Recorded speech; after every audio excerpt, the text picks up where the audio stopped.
He knows the way. We've seen a lot of Goblins on camera in the Open Series the last month or so, actually putting up pretty reasonable results, but whenever it's run into Blue-White Red Delver, I felt that they've been significantly disadvantaged. The combination of True Name Nemesis and Umezawa's Jitte through Stoneforge Mystic, just a brutal combination for 1 and 2 toughness, non-flying creatures. Yeah, real tough guy.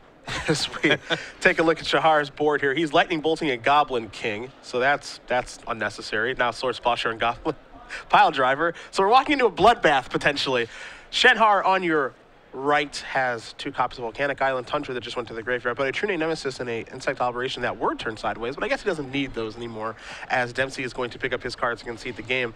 Well, moving on to a third game between these 2 players, but, you know, obviously a lot of what Blue-White-Red Delver does is difficult for Goblins. You mentioned the spot removal, Bolt and Swords, and I don't even want to get started with True Name Nemesis. Yeah, True Name Nemesis is a card that a lot of decks, you know, of course, in Legacy, have had to adapt their builds to try to beat. Goblins, one of the few decks that the plan seems to be shrug my shoulders and hope to overpower it or hope that it's not drawn. Very few Goblin decks even have something like Pyroblast on the sideboard because the opportunity cost of putting in non-Goblin cards into a deck with a bunch of Tribal Lords and Goblin Ringleaders and such is very high. So the recipe appears to be overwhelm it, hopefully with something like Goblin Pile Driver, which is very good against it, but not actually kill it or fly over it, just try to beat it on the ground. Yeah, I think there's a really good chance that the Brainstorm Ponder Gataxian Probe deck won't find True Name Nemesis, so that's a good that's a good plan that the Goblins deck is employing. Just hope they don't draw it. Oh, another plan that Goblins has in the matchup, of course, is that they have access to both Wasteland and Rashadan Port. Sure. A lot of these Blue-White-Red decks are, you know, they're pretty mana-light because they're playing with a lot of cantrips to put it together. They have no basic lands because the deck can't really afford to play basic lands, and so you can get off to a good start and then use Wastelands and Ports to keep them off 3 mana, which is not an unreasonable game plan. Yeah, in combination with Aether Vial, that plan's actually going to work pretty well, but that's kind of all things kind of going right. There are answers, of course, to True Name Nemesis in Goblins' colors. They can, you know, play a card like Warren Weirding if they'd like, but it doesn't always work the way that you want it to, so it's a little bit difficult. Quick update for you guys as well. We'll be updating for you guys most of the weekend as best we can about what's happening in the other feature matches that we don't have on camera. If you're an AJ Soccer fan, and Lord knows I am, he has won round number 1, as well as Kent Ketter, who, again, has really been making a name for himself over Season 1 here and is going to be traveling to a lot of events. He told me on the old Twitter sphere over this week that he decided to go into the brew tank this weekend instead of playing monsters of some version. So we'll see how that works out for him. Obviously off to a really nice start. It's surprising because Kent's had so much success over the last couple months playing monster strategies in Standard. Yeah, I mean, the issue here is it seems like Monsters is really trending down. It feels like, you know, I remember St. Louis quite well. Obviously, you and I there. Chris Van Meter with the great run to get back into the top 8, ends up losing in the top 4. Ketter making the top 8, and then eventually Monsters winning the tournament with Boone Sater and really no new cards. But that's where Monsters really peaked. And I think it was after that week that people just decided, all right, enough is enough. This deck is real, and it's time to beat it. And it seems like it's been trending downward ever since. Yeah, I think the big change to the metagame has been a lot more Esper in the place of Blue-White, usually with some sort of main deck Doomblade or Ultimate Price, just additional cheap spot removal to keep the monsters off of its large creatures, particularly Stormbreath Dragon and Mistcutter Hydra in post-board games that cause all sorts of fits for straight Blue-White builds. Now, to be fair, I'm not exactly sure what Kent is playing the Legacy portion, and that's the portion that we're obviously in right now. You know, a lot of the times when we're at the Open Series, things of that nature, Kent always plays on day 1 but doesn't play on day 2. I suppose he's playing on day 2 at the beginning in the elimination rounds of the Standard Open, but he's never actually sleeving up a Legacy deck, and he admits that my Legacy game is pretty weak. I'm very happy with where I'm at in Standard. He's made a couple PTU top 8s, has lost in the finals, 3 Open Series top 8s to here during Season 1. His Legacy game is a little bit softer, but obviously he's off to a nice start with a win, as Dempsey is going to keep his opening hand. You see Sam Black in Dempsey's screen on the right. He has slid over to our backup feature match area, so with any luck, we'll be able to watch Sam play a little bit of Magic as well. Shenhar going to take a mulligan in Game 3. I really love covering the Invitationals because the talent level is just so high. Boy. It's a mixture of all of our top open grinders combined with a lot of professional players who may not travel for the Open Series very much but are very successful in the events they do get to attend, therefore end up qualifying for Invitationals and such. You see Shahar and Sam Black in our round 1 feature matches. You got Jeff Hoogland behind Shahar there. He's walking by, maybe coming out. He has a bye, at least one potential. I think he has 2 buys this particular tournament, but It's always nice to see it when Shahar comes out and Sam and some other guys. I know Brian Kibler tries to make it out to these. Wasn't able to make it out this weekend, but I'm sure when we're on the West Coast for one of these, he'll certainly come out, sleeve up some sort of green deck. Yeah, I work with Brian over at Stoneblade Entertainment, and his travel schedule has been very hectic lately, so I think he just wanted to shut it down for a weekend. A weekend off isn't the worst thing in the world. Here's a Cavern of Souls, presumably naming Goblin, but we'll get confirmation into an Aether Vial. So a very nice start here for Dempsey, the Goblin player. I swear, Patrick, this will be unbiased reporting. Another powerful Aether Vial-oriented deck here. We had Merfolk on the first time, and now Goblins here. Rashadenport, the best land in history, comes down on turn number 2. I suspect that Rashadenport is behind Basic Island. Tough to say. Rashadenport's very high on the list, certainly. Was Basic Island ever banned? Because Rashadenport was. No, but arguably it should have been banned at one point. That'll tap the Volcanic Island. Shahar will just play another copy of Volcanic Island. Vial going to active. Lackey's going to come in. Shahar's going to need a bolt. Pretty badly here. Yeah. Aether Vial is just so powerful in this deck. One could argue it's the best card in the deck, as now the Lackey is going to hit. This is something that doesn't happen a ton, given all the spot removal in the format. The trigger, what's it going to put into play is the big question. Even Deathrite Shaman has caused a lot of issues with Goblin Lackey here. Here's a Thalia. Now the trigger. This is interesting stacking. So with the trigger in the stack, he vials in Thalia. Now he's going to put in a Goblin War Chief off of the trigger. And you can see Shahar just really struggling with a lot of dazes in his hand that are just not really well equipped to fight this Aether Vial or this Cavern of Souls. A port activation is going to tap Volcanic Island. You see Shenhar is going to take a look at Goblin War Chief. Will do the same. The cost reduction Goblin from Scourge, is it? Yes. I believe it is Scourge. Here's a Stoneforge Mystic. But 2/2 haste for 3. Goblins are a little bit cheaper, and they all have haste. We'll see what Stoneforge Mystic is going to search up. But Shahar getting pinned on a lot of different levels here. Stoneforge Mystic, one of the most powerful tools you can have against a deck like Goblins. But the mixer of Rashadenport and Thalia is going to make it very challenging for Shahar to play anything resembling an efficient game. Yeah, that's kind of the plan with the Goblins deck now. It has really worked its way towards playing Thalia. Dempsey has some in his main deck this week, and his list is a little bit unconventional, but it's been working out so far in this particular match as we're in a third game here between these players. And Brandon stealing round 1 against Blue-White Red Delver would be quite the coup for him, especially against a player of Shahar's quality, as this matchup just feels really tough for the Goblins pilot. Oh, yeah. Oh, yeah. This is a matchup with, they have 8-spot removal spells on Swords and Plows. They've got Stoneforge Mystic, Swords and Bolts. They've got Stoneforge Mystic, which can obviously search up Battered Skull or Jitte, which are both nightmares. Just being clocked by a Delver pretty early if it flips on turn 2 or 3 is a nightmare. And I don't even want to get into True Name Nemesis because we could do that for a long time, but you don't want to play against that one either. Even Shahar's more innocuous cards can potentially cause problems. He has a main deck copy of Grim Lavamancer, additional copies in the sideboard. That's another card with the right support that can also create a lot of problems for Goblins. So even the bottom half of quality of cards in Shahar's deck for the matchup is still quite significant. Dempsey with a couple issues here. He's going to have to vial in the Gem Palm Incinerator, which I'm sure not what he wants to do. He'd rather cycle that, but he doesn't have red mana. And this is a little bit of an issue when you're playing this Goblins version. He's red-white, and he's, relying, obviously, on Cavern of Souls for the Uncounterability Goblins, naming Human to put Thalia into play when he doesn't have a Vial. So he's got less mountains than normal. He's got 1 Wooded Foothills, 4 Bloodstained Mires, 3 copies of Plateau, and 4 mountains. But this is a red-heavy deck, and these are draws that can actually happen quite a bit here. Yeah, you are often just missing red mana outright. Aether Vial gives you some way to work around that. Cavern of Souls can do the same thing, but you're seeing it come up here with the Incinerator.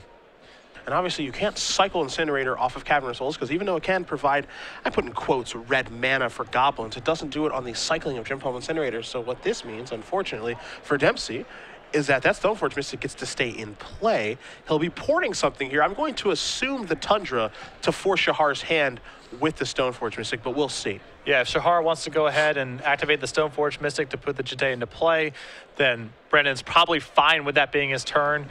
And if Shahar wants to do something else, he's one turn off of being able to put that Jitte in play unless he finds another white source of mana this turn.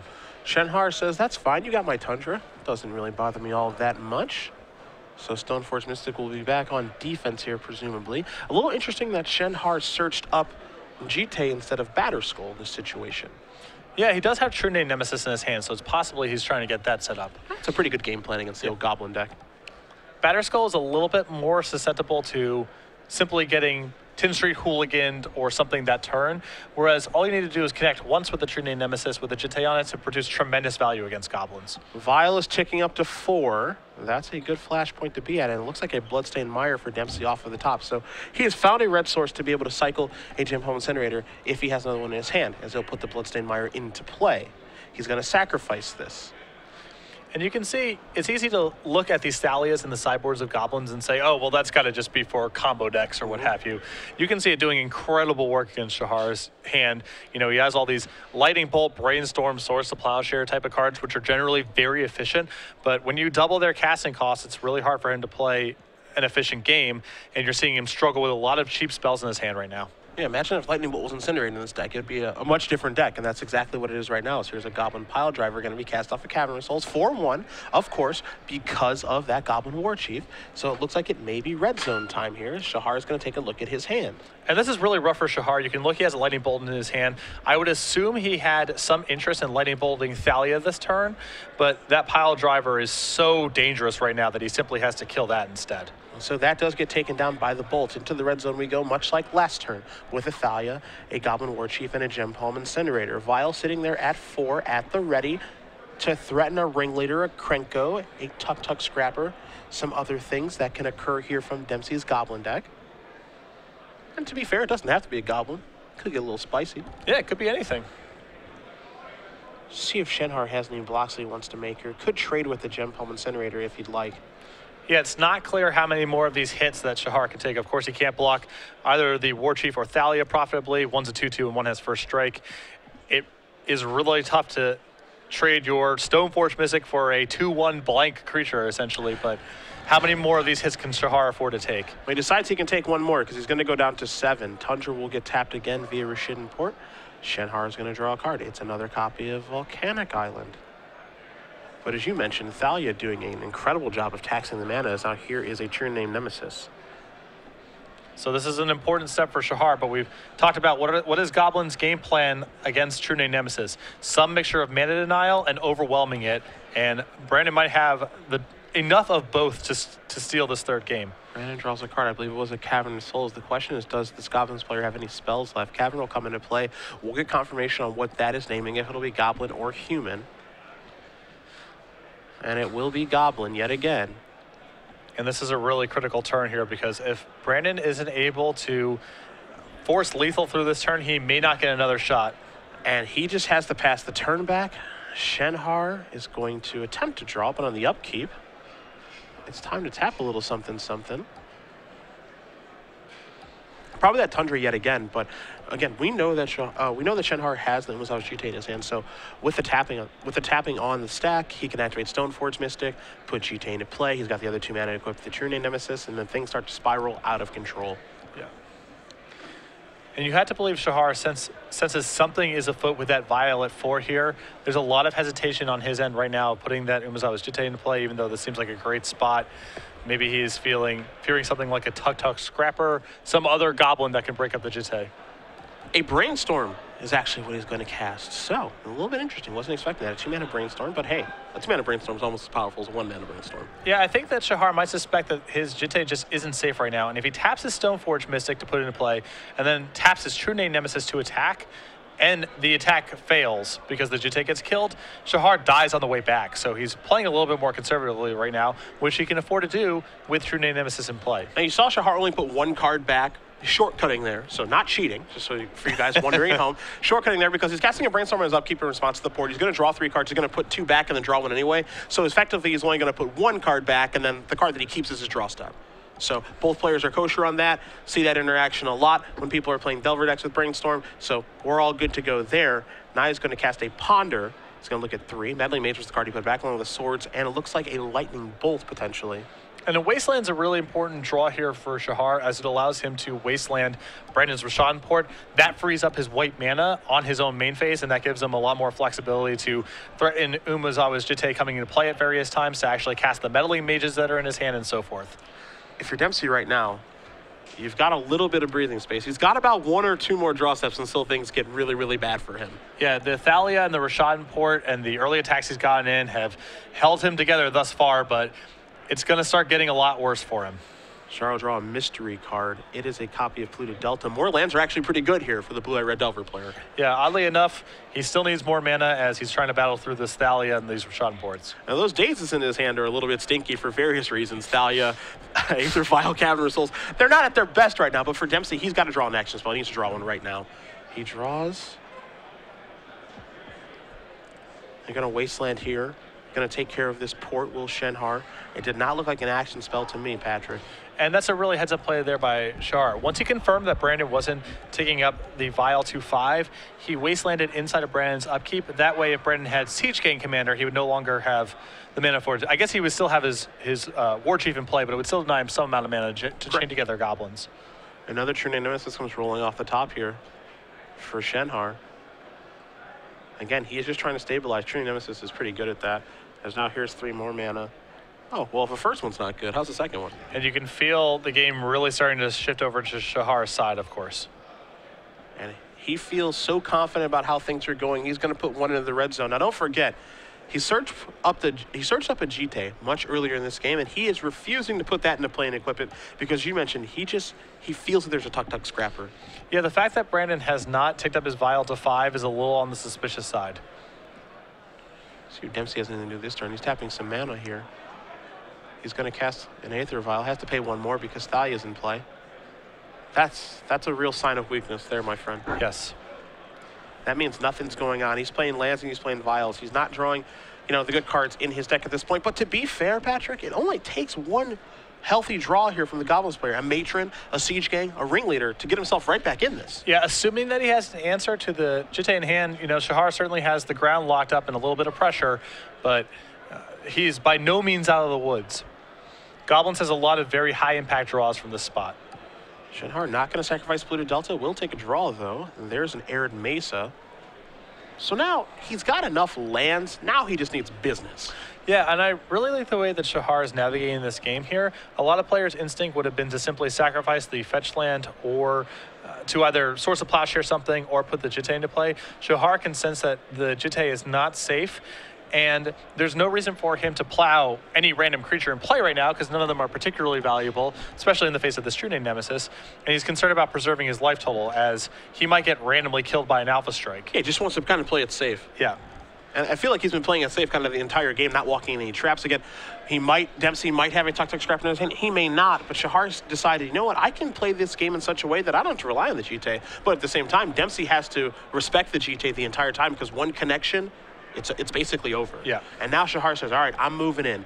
Jitte, he's actually going to hard cast instead of maybe putting it through Stoneforge Mystic because he feels like he needs that on defense. And this is the Tuktuk Scrapper. So, unsurprisingly, Tuktuk Scrapper is going to take care of the Jitte. Shenhar's going to take 1. You do see that's right, Goblin Artificer Ally. Yeah. And I really think that Brandon jumped the gun a little early there. He should have waited for Shahar to attack. Absolutely. As, if Shahar's anticipating connecting with the Jitte, he certainly sends in the True Name Nemesis with Jitte equipped. It's possible he sends in another True Name Nemesis, and then you can definitely win the game on the way back. That's become a lot more challenging now. It's pretty challenging now, I think, for Shenhar to actually attack with any of the True Name Nemesis, and he's going to leave him back, so Dempsey has time. He has time. Is he going to tick up these vials? That one's going to go to 1. He's going to leave that one at 4 for Ringleader. It's a Bloodstained Mire off the top. So, again, a lot of high-impact spells that he can draw. We're talking about Ringleader. We're talking about Matron. Hey, even Pile Driver's not so bad right now. Assuming that Shahar has nothing in his hand that he can cast right now, which would stand to reason in the face of this Thalia, even a 2-power Goblin would be lethal on this board. That's as it true. would have haste, and he'd have just enough attackers. But Shenhar makes it out of this turn alive. You see the days, the swords, the other days, a red card picked up. It's a Grim Lavamancer, the singleton from Shenhar. That'll come into play. Need to speed up a little bit now for Dempsey. Gotta find a real spell here. Yeah, this is what I was speaking to earlier. Grim Lavamancer not at the top of the list of cards in Shahar's deck you would list as being really good against Goblins, but here it is, and it's possible that it's going to play a really valuable role in this game as well. An attack here from True Nemesis, going to come across for 3. Dempsey goes down to 13. Bricks again. Draws a Cavern of Souls. Going to put Bloodstained Mire into play. Hold 1 card here. Pass the turn back. No really good attacks yet. Again, basically the same board position we've been in for a little while here, which is just really no healthy attacks thanks to True Name Nemesis. Yeah. Shahar just barely holding on, but if he gets to untap with an active Grim Lavamancer, the game starts getting much easier for him. I've got a feeling that's what you may see here, is you do see Brandon Dempsey there. Deciding if he can make any sort of attack. Is it time to shove them all sideways? Does that accomplish anything? It's a real question to be had here. Well, you know, besides the True Name Nemesis, Shahar's creatures are a little bit on the small side, so if the Grim Lavamancer wants to get in front of anything, it's either get in front of Gem Palm Incinerator or Chump. Stoneforge Mystic can probably block Goblin Lackey, but it still generates some damage here. Yeah, some pretty obvious blocks here by Shahar. He can obviously eat the Goblin Lackey. He can kind of weigh everything else here. It looks like he's going to end up taking 4, but he does have a Source of Postures in his hand, so he can fire that off if he'd like to.